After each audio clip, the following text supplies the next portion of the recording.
Is Nick Williams, and I'm the Interim Director for Government and Community Relations here at UC Davis Health. So we want to be able to give you some updates about the I Center and Parking Structure 5, as well as the new California Tower and Parking Structure 5. So I will go ahead and introduce our team, and I'll start off with Tom Emmy. He's our Director of Facilities Design and Construction.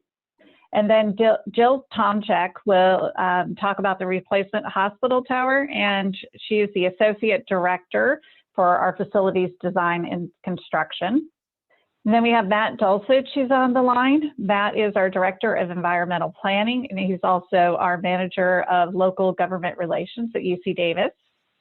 We also have Samara Lal, who is our Associate Director in Facilities Design and Construction, and she's overseeing the I Center project. And then we also have Stephen Ryland, who's our Project Manager in Facilities Design and Construction, and he will be, he is overseeing our Parking Structure 4 project. So with that, with our introductions, I'd like to go ahead and have Tom jump right into it, and he'll start us off. So thank you again for inviting us to participate tonight. Yes, and do people see the slide deck that's up? I just want to make sure that people can see it. Is my screen shared? Can you get a thumbs up if you see a bunch of words on a slide? There you go, perfect. So yes, thank you for inviting us. Basically, I'm the campus architect and the building official, and we'll basically be walking through the couple projects that are currently under construction, where Jill Tomczyk is going to be speaking more about the California Tower and the design phase work, while Matt is here on the CEQA and public workshops. So I wanted to talk about the two construction projects, and let me get my slide to advance. So this is our LRDP map, but I kind of put big blue boxes around the three projects we're going to talk about. So the first is the I Center. That's right here where this arrow is at. The second is the parking structure that's right along V Street. And the third is the California Tower. So, and if I go to so basically the I Center, and that project, you know, what I included, that's like a webcam shot from a couple of days ago. So if you're trying to get a sense of how the state of construction that it's in, all the steel framing's up, and what you'll see if you go by the street right now is they're starting to put the curtain wall in the exterior and infilling the inside. And in fact, this particular view, you can actually see parking structure 4 on the horizon. So the where you see the precast panels coming up, that's actually the other project we're going to talk about. But primarily, we just mention I'm really talking about what state the job's in and schedule. This project's scheduled to be complete in September of 2022. But what you're really going to find as we get into the later summer, most of the work will be on the inside. So there won't be a lot of site activity after summertime. So, and again, I said the exterior curtain wall is what's going on right now. That's what you can kind of see in that image.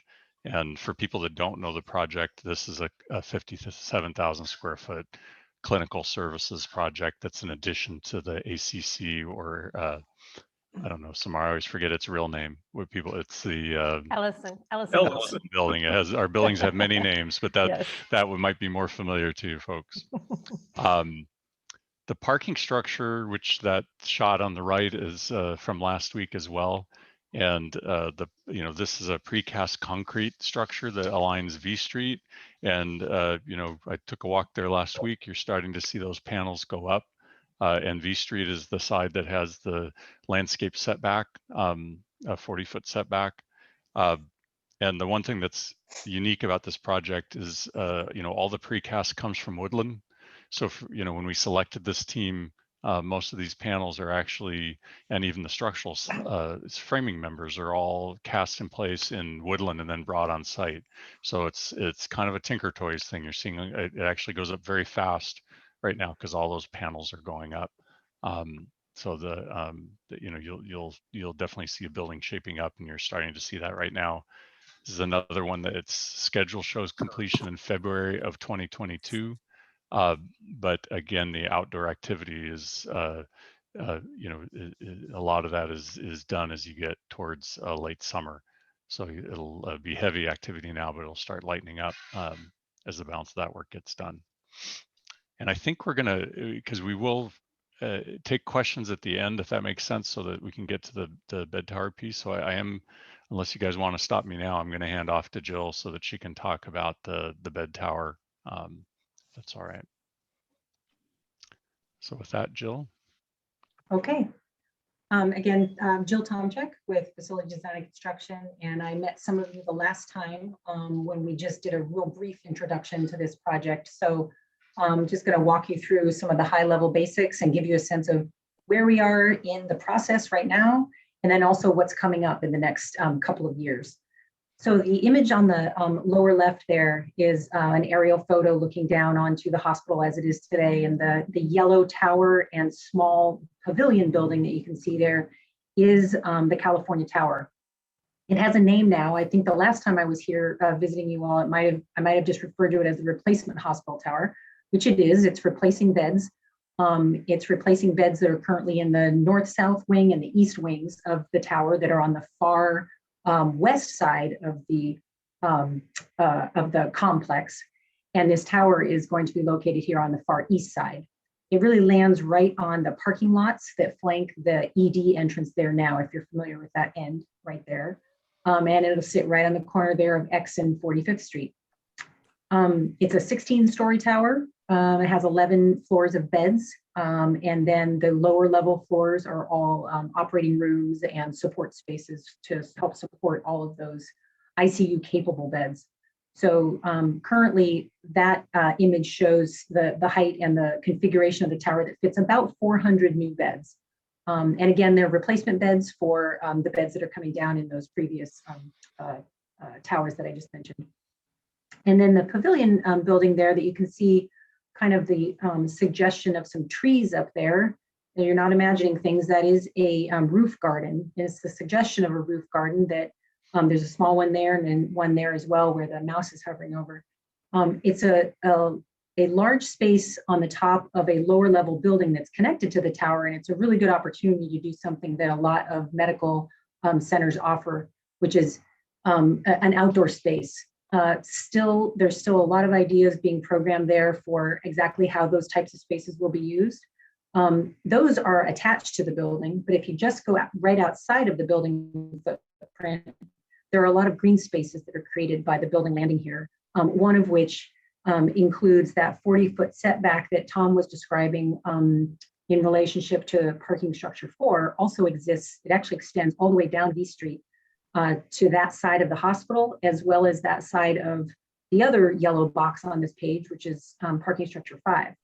So there'll be another parking structure similar to the one that you just saw photos of, located roughly in the spot that's shown there, so to the east of the water tower, and most likely will be a smaller structure than parking structure 4, but it will sit in that spot and back from the edge of V Street in the same sort of orientation with a park-like edge built on it. And I think we have slides on the next page to show you in a second. But I wanted to also point out in the upper right, the image there is sort of a cartoon image of what the hospital site would look like once north, south wing, and east wing are taken down. And that yellow and green zone there, labeled new green, is an area where that will be redeveloped into sort of a park-like setting of some sort, still to be programmed and still to be designed. But that area, as well as the edge along V Street that I just described, are both some areas that we're looking for community engagement and community feedback on. So I know after we get through the last slide, I think Matt Dulcich will talk about the CEQA process for this project that was just recently released and announced. And some of these engagements that we're speaking of are going to follow soon in the process in terms of soliciting feedback from both the community, the neighbors, and not to mention all the staff and faculty that are on campus as well. You can go to the next slide. This is a quick little, again, a cartoon image on the right there, and on the left there's a photo rendering of what the parking structure facade might look like, as well as that green area setback that we've been talking about. But this gives you a sense of just where parking structure 5 lands. essentially sort of the next door neighbor to parking structure 4. And the exact size and configuration is still to be determined, but it will look very similar to what parking structure 4 is starting to look like. And just real quick on dates, I did mention, maybe go back a slide real quick, Tom, just because it has the dates there for people to take note of. The tower project, if some of you remember last time I was here, talked about this being a decade-long project. We started last year and we finished up a programming effort, and we are just now getting into the very beginnings of design. And so it's really a planning and design effort for the next 3 years. And then the following years will be construction. And it's slated to be completed by 2030. The early portions of construction actually do start in late 2021. And that is with getting some utilities out of the way, reconfiguring some of the roadways that go back to our loading dock, for example, and also starting to reconfigure this end of the hospital to get those parking lots ready for excavation. So that's something you'll start seeing in late 2021, really early 2022, January or so. And then as it's stated there, construction should complete at about 2030. And I think, yeah, we'll go to that slide real quick. That the parking structure 5 starts construction once parking structure 4 is complete.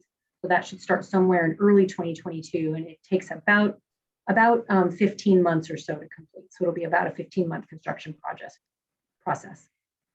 And Matt, did you want to discuss, environmental review and CEQA? I sure do. Thank you, Jill.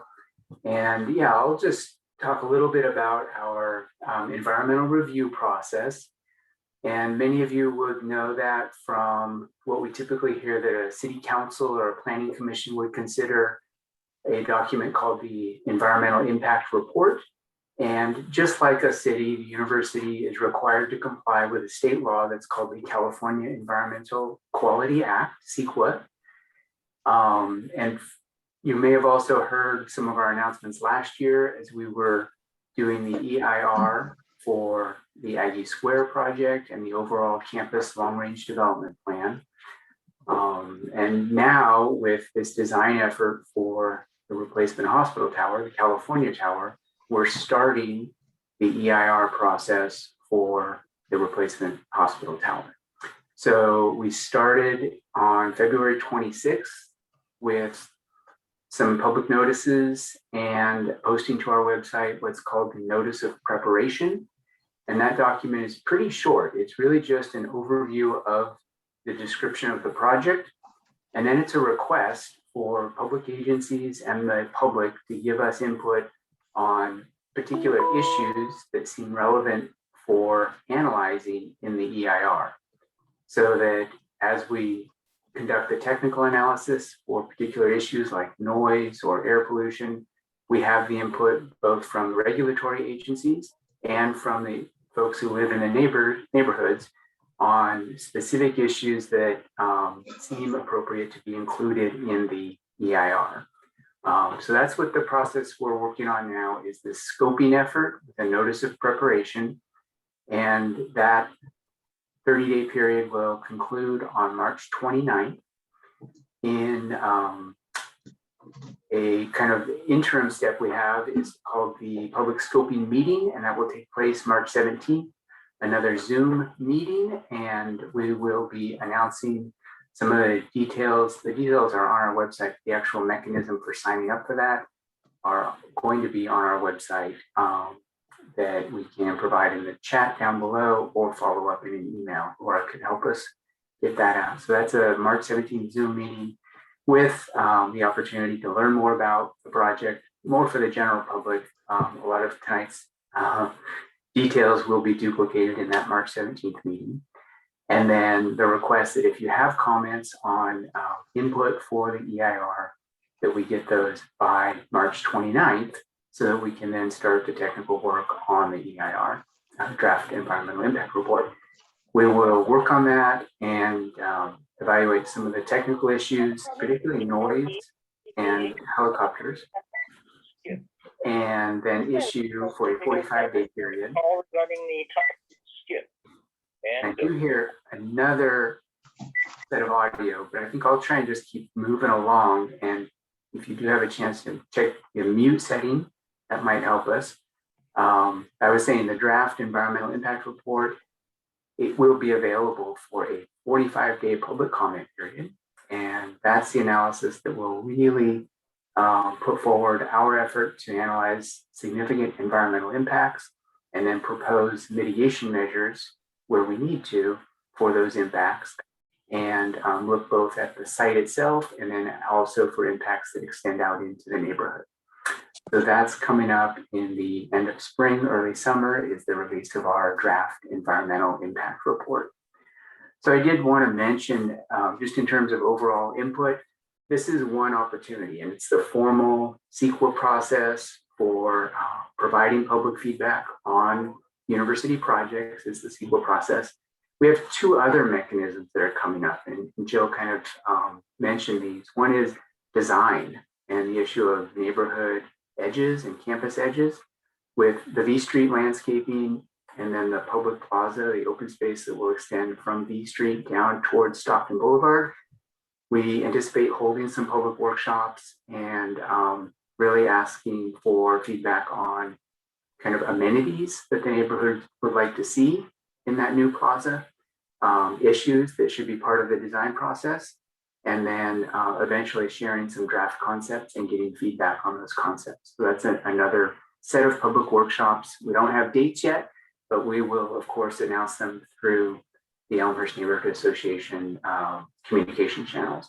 So that's one item. The next is an ongoing effort from UC Davis Health to think more about larger scale neighborhood impacts and community benefits. And that effort, I think you will start to hear more about, called our Anchor Institution Mission, AIM. You might see it labeled as AIM, and that will be another opportunity outside of CEQA, so not so much environmental effects, and outside of design, but just another opportunity for UC Davis to get feedback on needs in the neighborhood, whether it's workforce development, educational needs.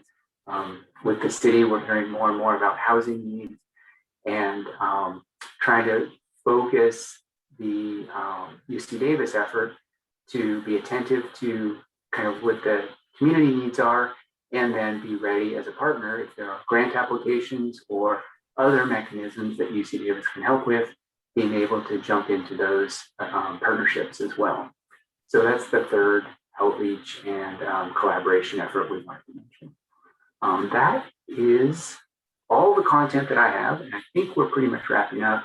I think we could hand it back to Laura for questions and answers, and see kind of what else can we answer tonight, and what things might we have skipped over.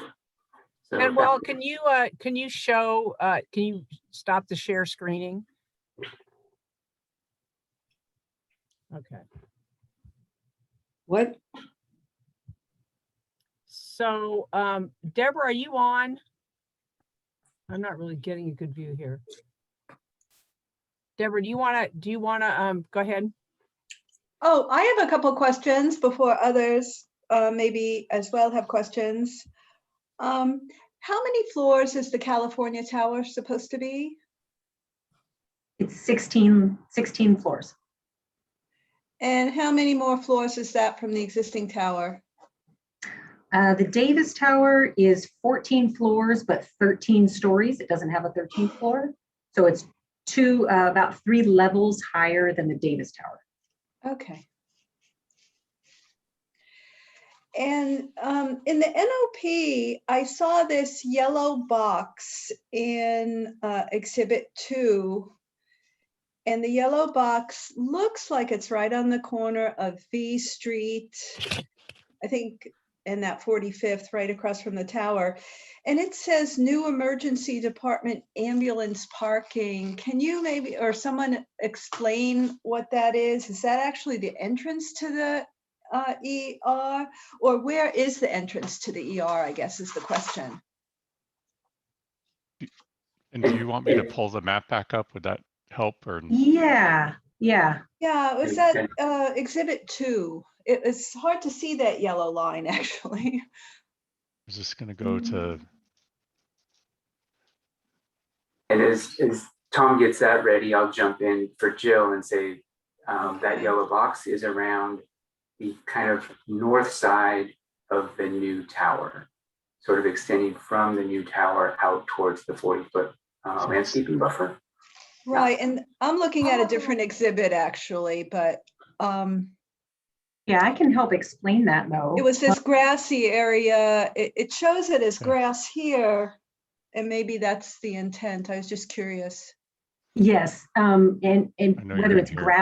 grass or not, that's yet to be determined. It may be plantings of some sort, but effectively green space. Oh, thanks.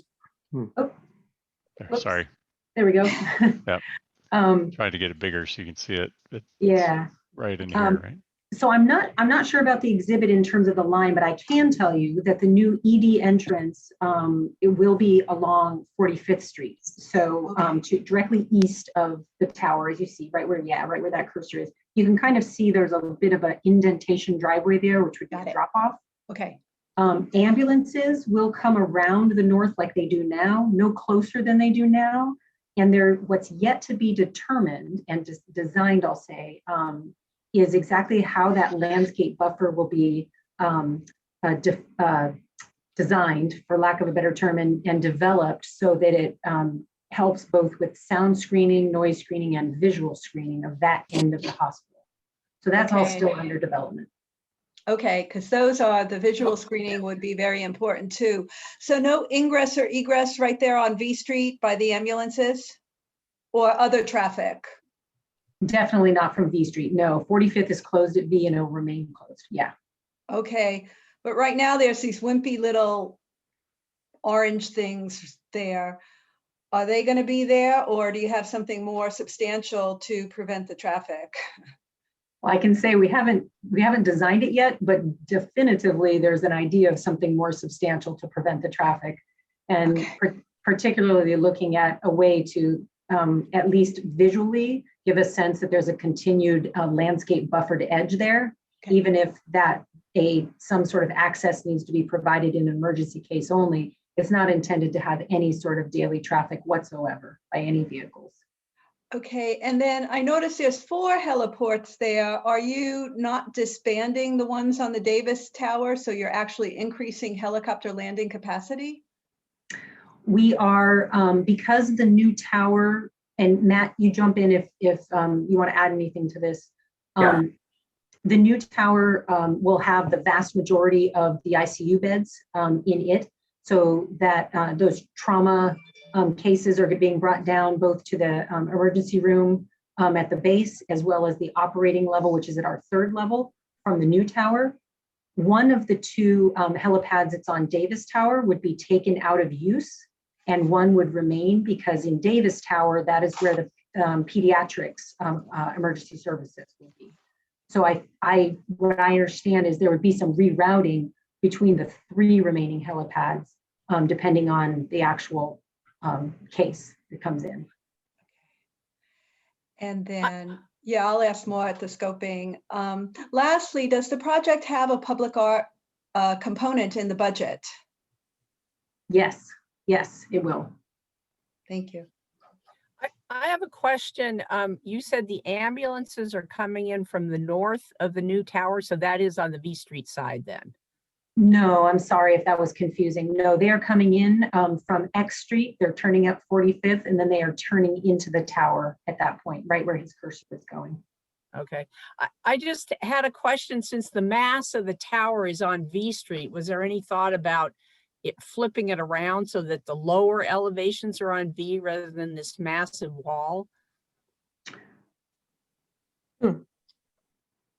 Yeah, I don't know. You've got the lower thing where you want with the forest yeah. on the top of it. It seems like if that was on the V Street side, that would actually kind of transition better to the neighborhood than having this, massive wall there. Matt, does it make sense, or do you want to mention the step back requirements that come off of V Street? We have some height restrictions that we're following and falling within that are step back requirements, similar to what the Davis Tower had to comply with, I'm guessing.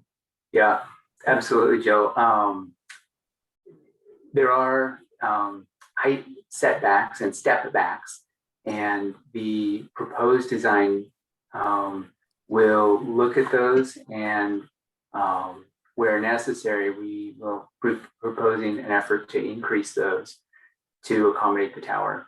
The direct question was, could we take that lower element of the building, the 5-story pavilion that's wrapping around near the entrance, and sort of shift that towards the north edge, to the V Street edge? And that is a really good idea. Like, that's the kind of type of project element that we could cover in the CEQA EIR as a project alternative, and evaluate how that alternative would stack up against this proposed arrangement. I do know from some of the detailed design effort that the stacking of the floors and the internal routing of patients to the surgery rooms is much more efficient if the long edge of the hospital is continuous and not having it wrap around in a corner kind of element.